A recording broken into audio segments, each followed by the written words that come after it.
Target acquired.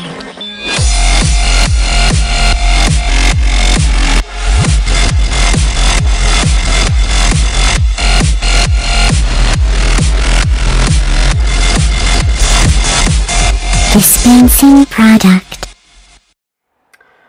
What's going on, everybody? Ed here, and today we're going to be taking a look at the Byarlant, I think that's how you say its name, custom from Gundam Unicorn. This is from episode 5 or 4 or something like that. I forget which one. I should know because Gundam Unicorn is my favorite series, or OVA. And it's amazing. The Byarlant is just one of the most amazing suits ever, and it's not a grunt suit for everyone that keeps saying it is. It's a prototype mobile suit developed by the Federation. So technically speaking, this thing could be a Gundam. Not, you know, it's not a Gundam, but I mean, well, you get the idea. It's a prototype mobile suit that kicks lots of ass. And we finally have a rendering of this in 1/144 scale. I believe this was introduced as early as Gundam Zeta, or Double Zeta, one of the two. And really cool to see that we finally get one in a model form. I know the custom wasn't in Zeta, but the regular Byarlant, or whatever it was in Zeta. Now, for articulation, this thing's got a ton of it. So, first of all, you've got this head that's on kind of a up and down head joint with a ball joint, which is cool. You have some joints in the chest that allow this part of the arm thing to move up and down.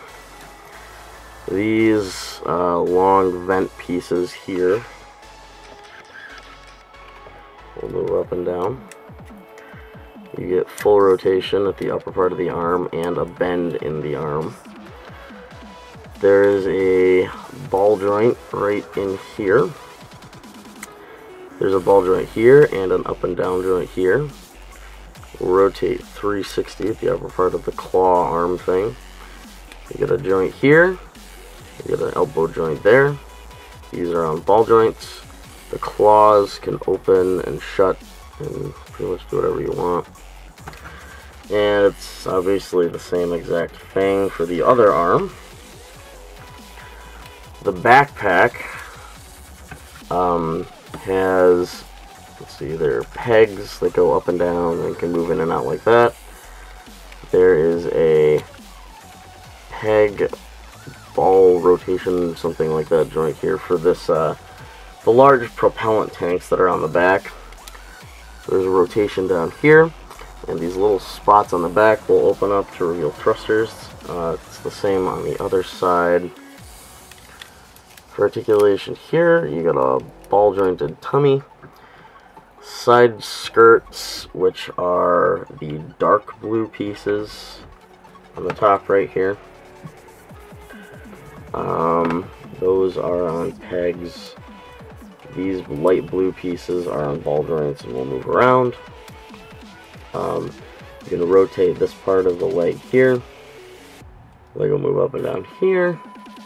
You get a bend at the knee in 2 spots, but it doesn't go far because this large piece back here kind of inhibits it from moving too much, and it always ends up popping out, but that's minor. Ball jointed part here. The toe bends down here. The claw pieces in the back will also bend down like that. And yeah, so that's about it. So you get a ton of really awesome articulation with this guy.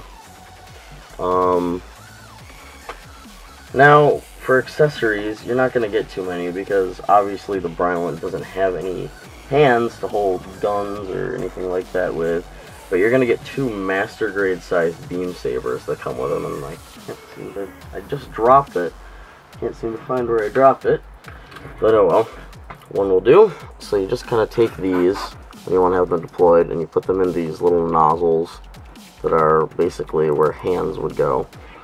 And there you can have a beam saber sticking out, which is cool. His main weapons are the beam sabers.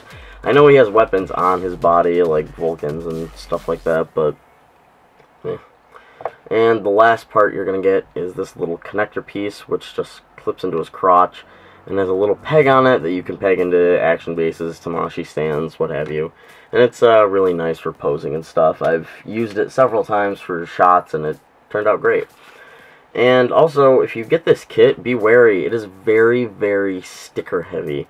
You're going to be doing a lot of painting if you don't like stickers, especially red, for a lot of the inner parts of the thrusters and everything. Some little bits of yellow, black, gray, you know, what have you.